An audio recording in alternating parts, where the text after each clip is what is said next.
Okay. Dito, hindi pa ako naka-live. Delayed lang yung cast niya. Magandang araw muli, mga kapatid. Tunay nga po na napakabuti ng ating Diyos. Dahil heto ako at nandiyan kayo. Tayo ay sa pamamagitan po ng FB Live ay na kikita nyo ako, naririnig nyo ako, at namamonitor ko rin kayo dahil nakikita ko po rito kung sino yung nag-watch sa aking pong monitor. Saglit lang, yung aking assistant na beautiful bunso ko, kung makikita nyo siya, pakilive lang. So, sabi nga, no, ng ating pong pamahalaan sa ating pong tinatawag na Enhanced Community Quarantine ay stay home, stay safe. Ibig sabihin po niyan, sa umiiral at kumakalat na salot, sabihin na natin, diretsuhan na ang pangalan po ay COVID-19. Kung saan sa ating pong bansa ay meron ng 4,000 ang tinamaan at ilang daan na ang sumakabilang buhay. At magandang balita, may ilang pa naman na nakarecover. So, ang payo po ay stay home. Manatili po tayo sa ating mga bahay at yung pong mga tinatawag natin na mga essentials lang ang ating pong gagawin. Kailangan meron pa ho tayong tinatawag na quarantine pass. Stay safe. Malaki ang posibilidad na hindi ho tayo tatamaan, mahahawaan ng tinatawag na coronavirus 2. So, stay home, stay safe, and may dadagdag po ako dyan eh. May kaugnayan po ito sa mensahe natin ngayong umagang ito. Stay believing. Stay believing. Manatili po tayong naniniwala sa Diyos. Yung pong pang-apat, stay blessed. Manatili po tayong pinagpapala ng ating pong Panginoon Diyos. So, ngayon pong umagang ito, ang ating pong paksa na tatalakayin ay may pamagat na From Doubt to Faith. Alam niyo po, sa panahon ito, marami po, hindi ko naman masabi, siguro merong ilan at nadadagdagan ang mga kababayan ho natin na nagkakaroon na ho ng mga tinatawag nating kaisipan na kung tawagin ay pagdududa. Sisimula ng magduda sa tinatawag nating programa ng ating pamahalaan para masupil na itong sakit na ito. Kaya sila po ay naglalakas loob ng lumabas ng kanilang mga bahay. Naririyan ang nagdududa na sila sa kanilang kinabukasan. Kailan ba matatapos ang salot na to? Na kailan lamang in-announce po ng ating pong Pangulo na itutuloy hanggang May 15. Supposed to be dapat April 30 ay lift na yung quarantine, pero andiyaang ilusog pa, no? At nariyan ang mga balita na ang simula ng klase ng mga bata ay hindi na sa June, kundi na sa September na po. Ayan, talaga nga naman At ang dami na po mga kamag-anak natin, mga mahal natin sa buhay na nasa abroad, nawalan na ng trabaho. Ang iba ay nakauwi na. Ang iba'y nandoon pa sa bansa na kanilang tinutuluyan. Meron pa ba silang trabaho? Hindi lang sila ang meron ganong problema. Pati na rin tayo na naririto. Meron ba tayong magiging trabaho pang dadatnan kung sakaling i-lift na tong quarantine natin? Kaya hindi malayo na ang marami sa atin ay nagsisimula ng magpangkilik ng damdamin na kung tawagin ay doubt sa English, sa Tagalog po ay duda, na nawawala na sila ng tinatawag nating faith o pagtitiwala. Kaya naman po mga kapatid, sa umaga pong ito, hayaan niyo po na tayo muna ay manalangin. Dakilang Ama na nasa langit, salamat po na sa pamamagitan po ng teknolohiya ng FB, Facebook, live streaming. Ako po na narito sa aming pong tahanan ay nakapangangaral sa mga kapatiran na nanonood sa ngayon. At hindi lang sa ngayon, sa mga araw pang darating, sapagkat ito po ay mai-replay, mapapanood nila ng replay.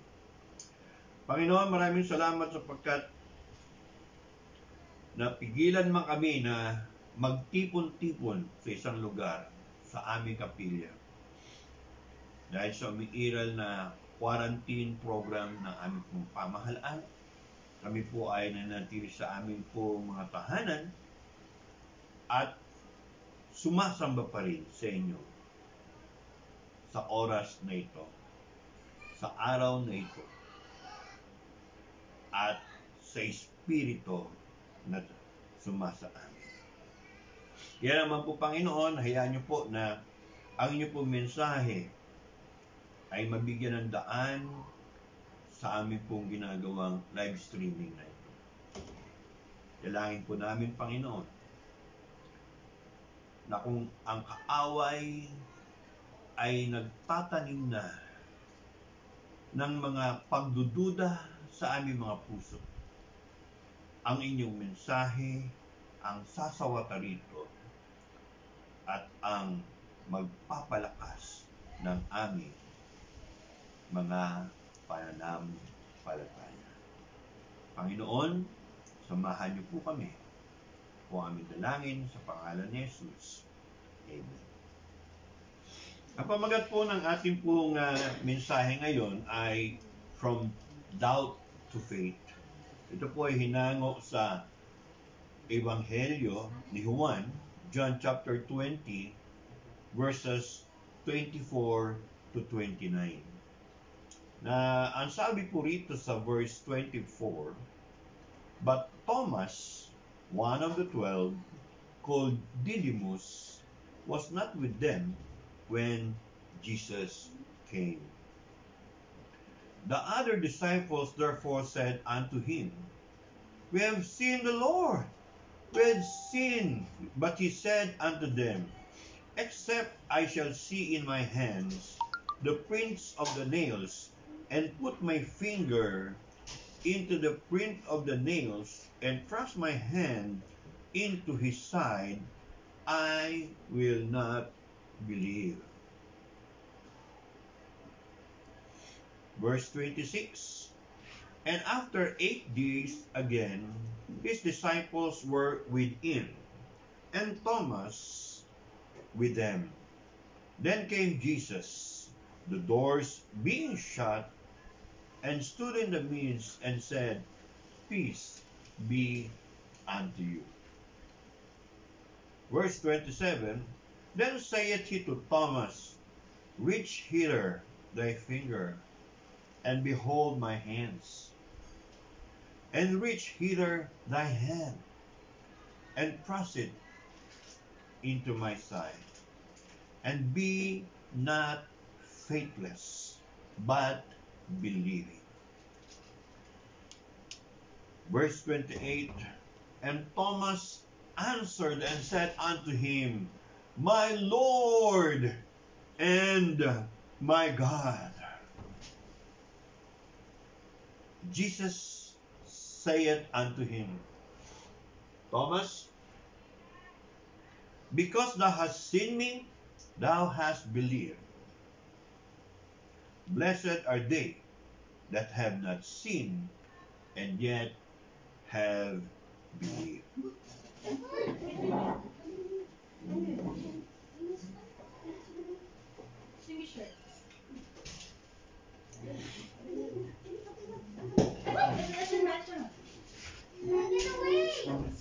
Ano yan?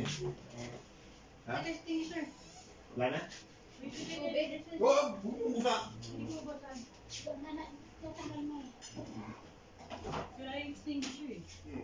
Sige. Ano?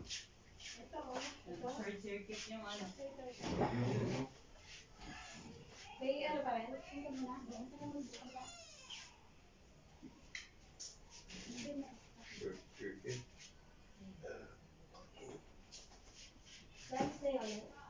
Ano ba yung nakakonect doon? Hindi na. Kasi nakaupo dito, nagaganon yung yung kortina. Oh.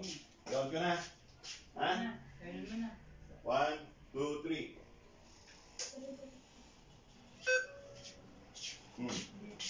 Ha? Sisiraan mo na ano. Huwag nyo nang lagyan ng ano, ang kape. Parang. Oh.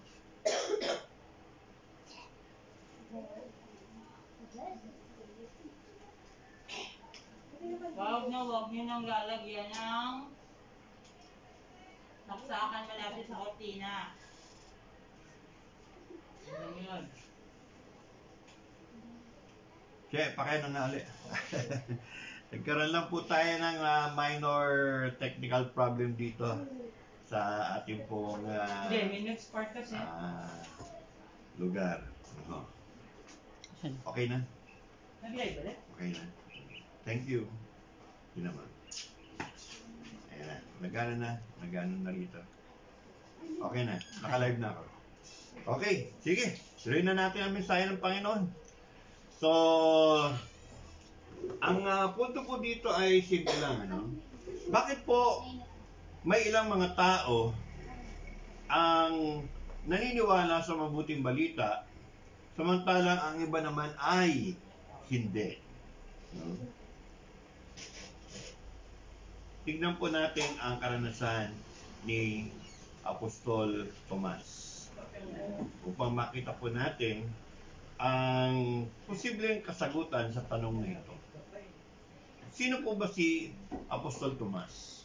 Siya po ay isa sa 12 pinili ng ating Panginoon Jesucristo para maging kasama niya sa ministeryo. Tunay nga, no? Na nasaksihan niya ang mga himala.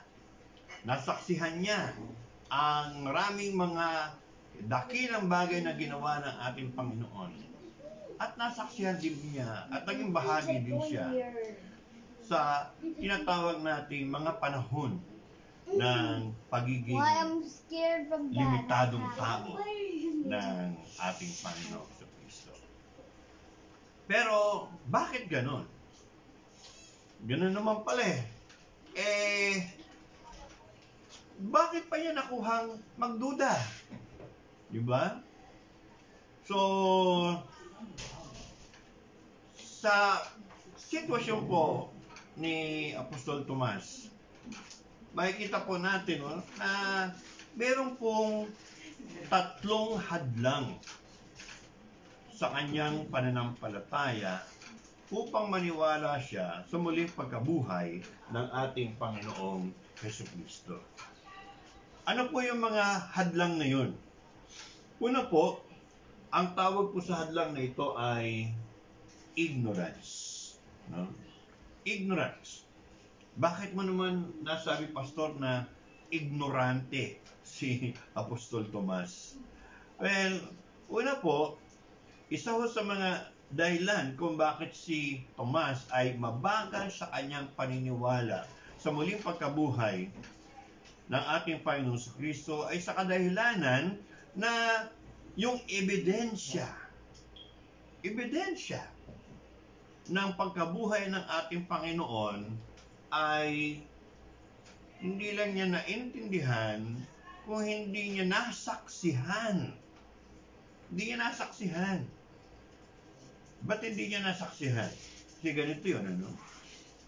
Di ba namatay ang ating Panginoon Jesus araw ng Biyernes? Binaba po siya sa krus bago magdapit hapon. Inilibing po siya sa isang hiram na libingan at tumakbo ang buong araw ng Sabado at gabi.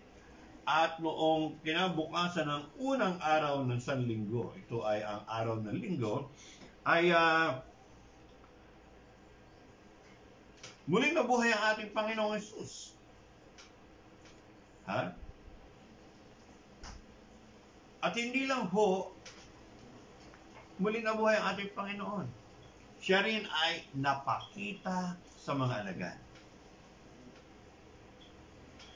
Araw ng Linggo. Diba, 12 sila, alagad. Nagpakamatay si Judas. So, 11 na lang sila. Doon sa 11 na yon, nung unang araw ng Sanlinggo, absent yung isa. 10 lang ang naroon sa kwarto na kanila pong pinagpupulungan. Ano ho? At pagkatapos ay napakita ang Panginoong Hesus sa kanila. At hindi lang ho napakita, sila ay nag-usap, nagkaroon sila ng panahon na magkasama-sama. Ang problema lamang, wala si Tomas. Ano kayang dahilan kung bakit wala si Tomas? Wala sinasabi sa Biblia kung bakit. Pero malamang, nung pong araw ng Biyernes, kung saan hinuli, nakita niya na hinuli ang Panginoong Yesus, ang kanyang Panginoong Yesus. At Huwebes ng gabi, hinuli. Tapos Biyernes ay nilitis, no? At hinatulan na mapako sa krus at namatay sa krus. Namalitaan niya ho yun. Wala ho siya dun sa bundok ng Golgota. Sila ho ay nangalat ng mga alagad. At pagkatapos ay inilibing ang Panginoon. At noong unang araw ng Sanlinggo, muling nabuhay. No? Wala pa rin doon sa pangkat na nalalabi si Tomas hanggang sa mapakita ang ating Panginoon. Kaya naman noong dumating si Tomas, maaaring sa panahon ng kanyang pagdadalamhati, nandiyan ang panahon na siya ho ay nagsisimula na magduda. No? Inaasahan natin nila na si Jesus ay ang Mesayas. No? Pero eto, pinatay ng mga kawal Romano. At pagkatapos ay kumalat yung balitang muling nabuhay at kinontra naman ang balita na ninakaw daw ng mga alagad ang bangkay para masabing muling nabuhay. Pero yung mga alagad ang nagsasabi ngayon kay Tomas na nakasama namin siya, nakausap namin siya.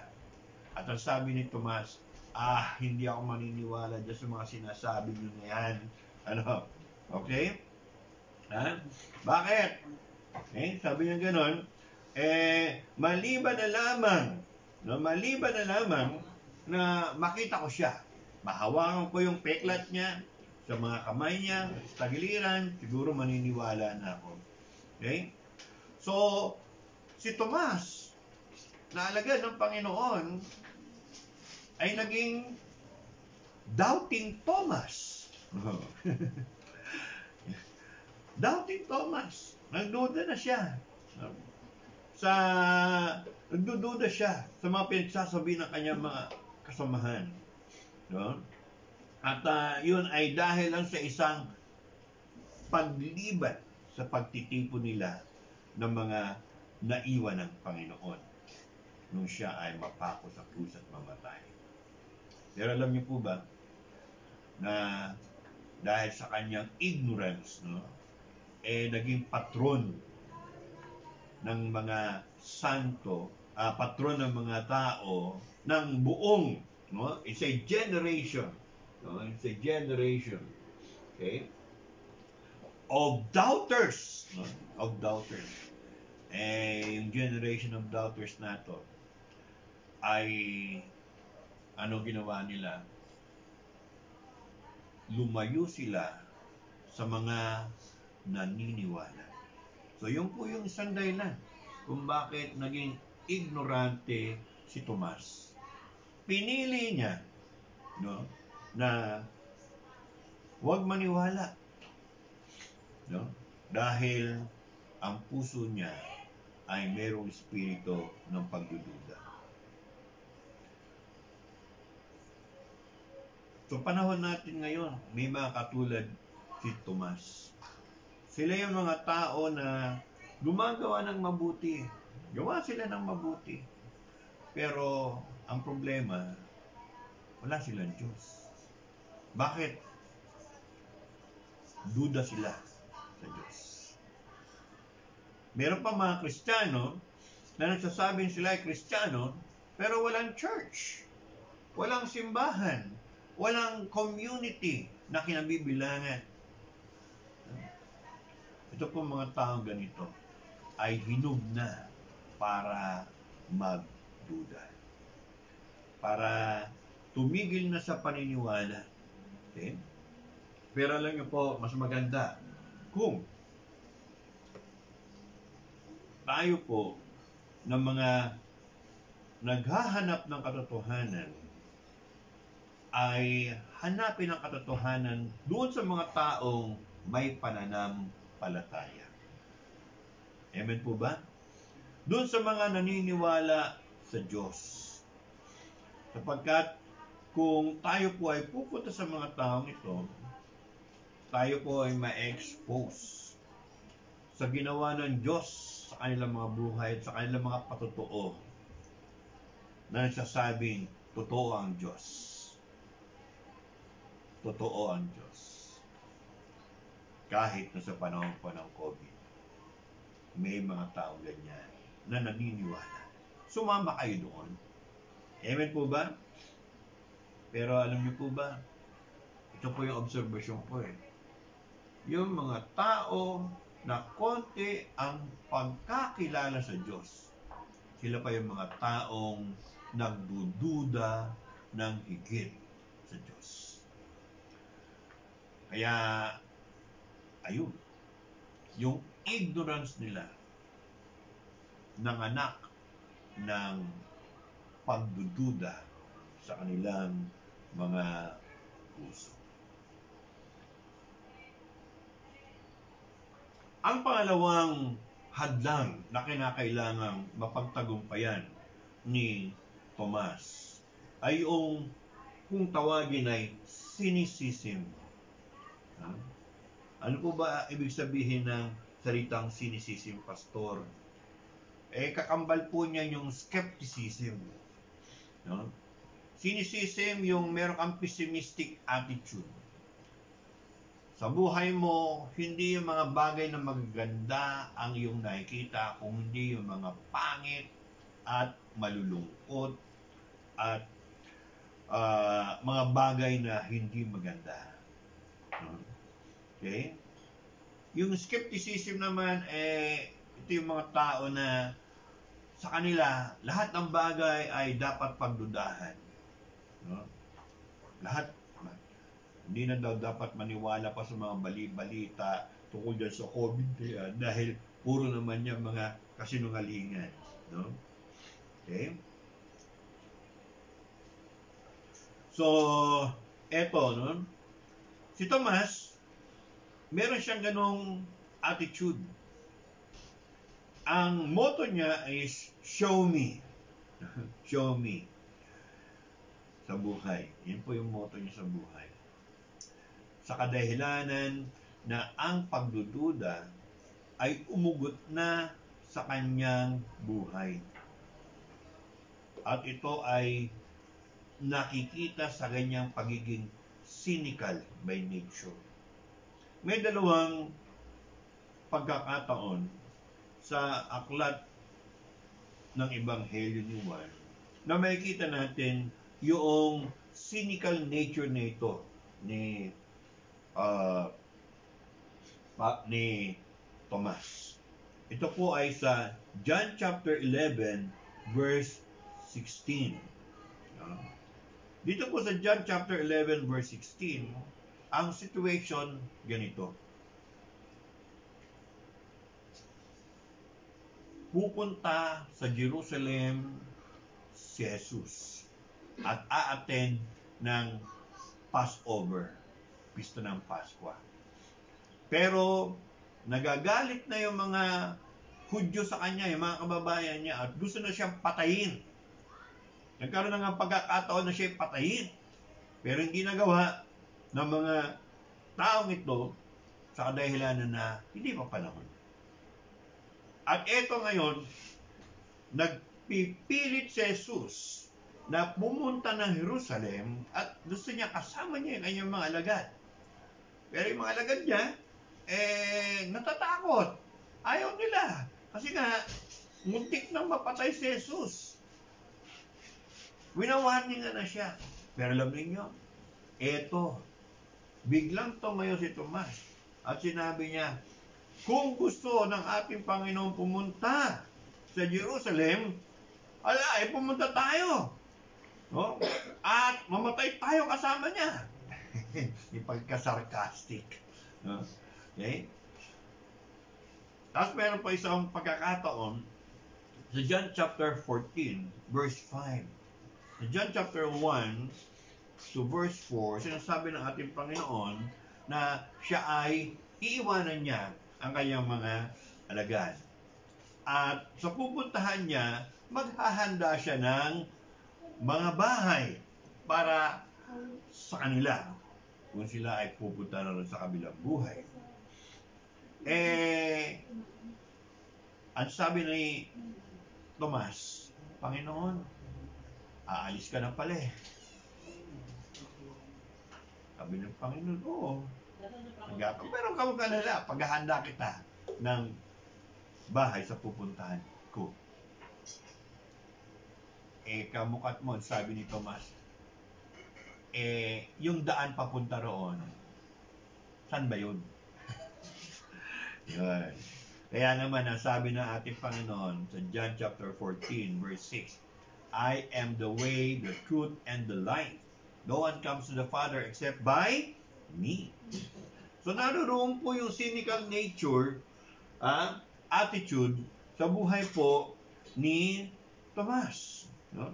Cynicism and skepticism is displayed in the third and final episode. At ito na nga yung tagpo na pinairal ni Tomas ang kanyang pagdududa sa balita ng mga kasamahan niyang alagad ng Panginoon na si Jesus ay hindi napatay kundi muling nabuhay at nakasama pa nila.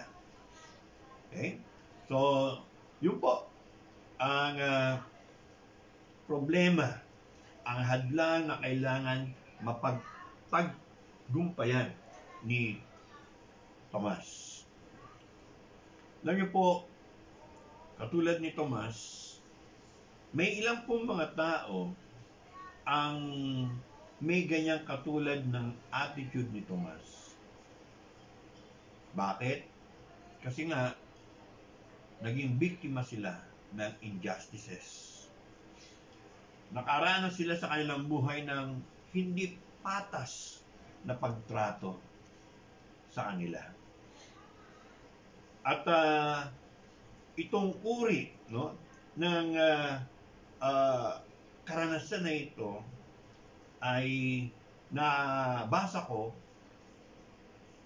sa dalawang tao na pareho pong ateista, hindi ateista, hindi naniniwala sa Diyos. No? At yung pong ganong attitude nila ay naging bunga ng kanila pong mga traumatic experiences nung sila ay bata pa. Okay? Sabihin, nakaranas sila ng injustice, nakaranas sila ng hirap, no? At dahil doon, tumigas ang kanilang mga puso at konklusyon, hindi sila naniniwala sa Diyos. Tinatatwa nila ang Diyos. No? So, marami pong ako, alam ko, may kakilala akong isang pastor na nagtrabaho sa Street Kids Ministry. Ang napansin niya sa mga batang ito ng kalsada ay meron silang matitigas na puso. Nung kanyang tuklasin kung bakit nagkaganon, pala mga batang ito ay binubugbog ng mga tatay nila. At pinipwersang mamalimos upang pagbalik ng bahay, hindi para magkaroon ng pagkain, kundi yung perang pinaglimusan, ibili niya ng alak at magpakalasing-lasing siya. So, yung mga batang to, pag sinabi po yung salitang tatay, ama, daddy, papa, natuturik ang isip. Traumatic kasi. No? Kaya nga sabi niya gano'n, ang hirap paliwanag sa kanila na ang Diyos Ama ay mahal sila. Dahil pag sinabi na po yung salitang ama, yung Diyos okay lang, pero Diyos Ama, natuturik na yung mga isipan ng mga batang kalsada na victim of injustices. So, maaaring si Tomas ganun din, no? Ay naging tumigas sa kanyang puso, no? Lumambot-lambot lang ng konti nang makaharap niya ang ating Panginoon. Pero nung mawala, lumabas na naman yung kanyang problema. Okay? Ng natawag na cynical attitude. Then next po, na ating pong makikita ay yung third attitude, na yung third, katlong hadlang sa buhay po ni Tomas. Ito po yung pong empiricism. Huwag po kayo matakot dyan sa salita na yan. Simple lang pong ibig sabihin ng empiricism. Okay? Unless I see, touch, I will not believe. Ibig sabihin, maliban na nahawakan ko, nakita ko, naamoy ko, nalasahan ko at narinig ang isang bagay, maniniwala ako. So, ayan po siya. So, in short, si Tomas po ay isang empiricist. Okay? Siya po yung isa sa mga tao na nagsasabing, seeing is believing. Okay? Pag nakita ko, maniniwala ako. Well, yan po yung umiiral ngayon na filosofiya ng marami. Kaya naman ang sabi nila, hindi ko nakita ang Diyos, hindi ko siya narinig, hindi ko siya nahawakan. Konklusyon, duda ako na may Diyos. Duda ako na may Diyos. Hindi nila matanggap na mayroon Diyos. Kaya itinatatwa nila o sinasabi lang, duda lang ako. Meron siguro, pero baka wala din. No? Ganon. So, meron silang sa kanila kung ano po yung masalat nila, maamoy nila, makita nila, doon. Yun ang totoo. Okay? Pero ang problema, mga kapatid, ay ito. No? Marami sa mga bahagi ng ating buhay ay higit pa sa mga bagay na ating pong nadarama. Hindi naman natin naamoy yung salitang idea. Hindi naman natin na dama yung truth o katotohanan. O hindi natin nasalat ng ating daliri yung kaisipan. No, minsan nga ano yun po, ako rin nagtapos ng filosofiya, AB philosophy sa MLQU. Minsan, meron akong isang taong nakaharap. Ang sabi niya, ako naniniwala lang sa katotohanan kapag ito ay aking nakita, ito ay aking nahawakan, ito ay aking naramdaman. No? Ginawa ko, filosofiya ko siya. Sabi ko, Brad, ano po yun? May utak ka ba? Napatingin siya sa akin. Siyempre meron. Sabi ko, ang tanong ko ito, nakita mo na ba yung utak mo? Bigla nagalit sa akin. Ikaw namimiloso po kang loko ka Bugbugin kita. Gusto mo? Hindi. Ano lang yun. Usapan lang naman yun. Oo, no? Okay? Sabi ko nga nakita na ba niya yung utak niya? Pero naniniwala siya meron siyang utak. No? So, hindi pwede na kung ano yung nakita mo, saka ka lang maniniwala. Tama po ba? Yung mga bagay na hindi mo kaagad makita, hindi mo kaagad madama, maramdaman, subalit totoo at umiiral. Anong tawag natin sa ganon? Mga bagay, mga katotohanang spiritual. Okay? Na hindi lamang po yung mga bagay sa kasalukuyan ang atin kong natutuklasan, kundi yung mga bagay pong sa darating na panahon at maging sa kabilang buhay. Yun ay mga bagay na hindi naabot ng ating mga pandama, pero totoo kapag sinasabi po sa Biblia. Amen po ba? So, conclusion na po. Punta ho tayo sa tinatawag natin na conclusion. Simple lamang po, no? Para sa atin, at sa mga katulad po ni Tomas, ang susi para ho magtagumpay sa pagdududa ay isang personal encounter with the risen Lord. Isang personal encounter with the risen Lord. Si Tomas, puno siya ng duda, ngunit nung napakita sa kanya ang ating Panginoon, hindi siya pinagalitan ng ating Panginoon. Hindi siya pinarusahan ng ating Panginoon. Kundi ang ating Panginoon po, mga kapatid, ay inabot siya sa isang malumanay at diretsuhang pakiusap. Tomas, lumapit ka. Hawakan mo ang aking mga kamay at ang aking tagiliran. At si Tomas, lumapit, hinawakan, at doon niya napagtanto na ang kausap at kaharap niya ngayon ay walang iba kung hindi ang Panginoon na tumawag sa kanya 3 years ago. At ngayon ay tumawag pa rin sa kanya at sinabi, heto ako, buhay. Heto ako. Makita mo yung ebidensya. Gusto mo na ebidensya? Hawakan mo ang aking kamay. Hawakan mo ang peklat sa kamay ko. Hawakan mo yung aking tagiliran. Hawakan mo yung peklat sa tagiliran ko.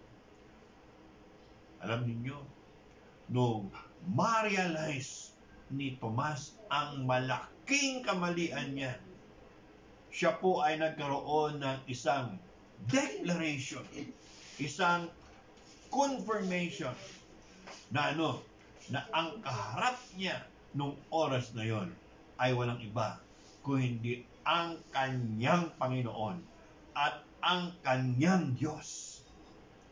Yung doubt niya ay napalitan na ng tinatawag nating belief. Napalitan na. Alam nyo, ito maganda. Minsan, kung sino po yung mga doubters, pag nakaharap ang Diyos at naniwala sa Diyos, higit pa sa mga naniniwala sa Diyos. Bakit? Dahil alam niyo po ito si Tomas. Matapos na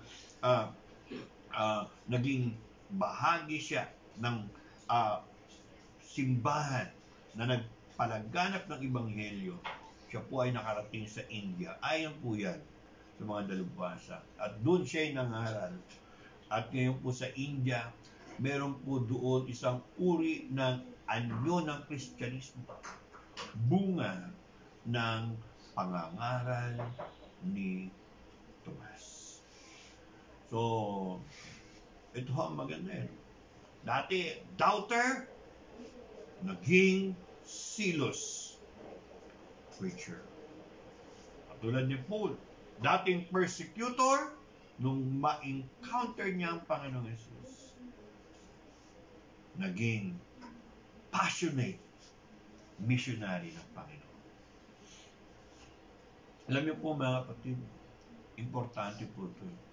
Yung tinatawag natin divine encounter with the Lord. Well, hindi naman po nangangahulugan niya na mayroong mga visions, may mga spectacular events sa buhay mo. Minsan, just a simple realization. Heto ang sinasabi ng banal na kasulatan. Heto ang mga katotohanan ng banal na kasulatan. Mga spiritual na bagay, mga spiritual na katotohanan na yung nabasa sa iyong pag-aaral, paglilimi-limi.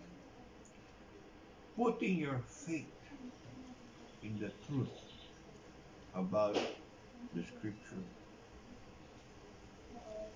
will suffice. Sapat na po yun. For Thomas, this happened when he saw the Savior. But for us today, it happens as we choose to accept the testimony of the Scriptures concerning Him and trust in Him to save us. Yan naman po, mga kapatid, sabi nga po sa verse 29, sabi ng ating Panginoon, sa panahon natin ngayon, blessed are those who have not seen and yet have believed. So, ang ibig sabihin po niya mga kapatid, mali po yung to see is to believe. Ano po ang tama? To believe is to believe. Amen po ba? At ano pa? Be safe. Stay home. Stay safe. Stay believing in the Lord Jesus Christ. And stay blessed, mga kapatid. Maraming salamat sa Panginoon. Tayo po yung manalangin, dakilang Diyos. Kami po ay patuloy na lumalapit sa inyo. Kami po ay sa panahong ito ng COVID season. Hindi namin alam kung kailan pa ito magtatagal o matatapos. Ano pa ang mangyayari sa amin?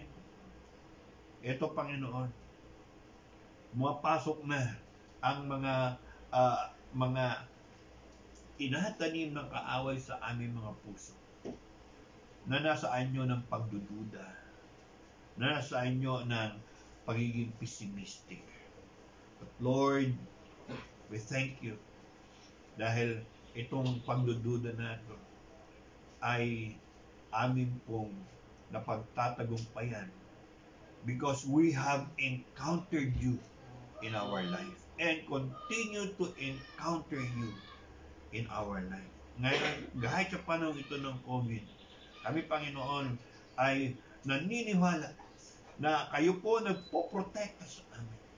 Kayo po ang nagbibigay ng amin pong mga pangangailangan. Kayo po ang nag-iingat sa mga mahal namin sa buhay. At kayo po ang dumidinig sa aming mga panalangin na mawala na po ang salot na ito. Kami po ay nalulungkot dahil sa ibang mga bansa, libo-libo ang namamatay araw-araw. Alam namin kung gaano kahirap ang nararamdaman ng mga nagmamahal sa kanila. Ngunit Panginoon, naniniwala po kami, you have a purpose kung bakit niyo po pinahintulot ang mga bagay na ito. And for us, the purpose is this, to continue believing in you so that we will continue to be blessed by you. Maraming pong salamat, Panginoon. Ito po Diyos ang aming dalangin. Pangalan ni Jesus. Amen. God bless. Now, stay home, stay safe, stay believing, and stay blessed. Amen.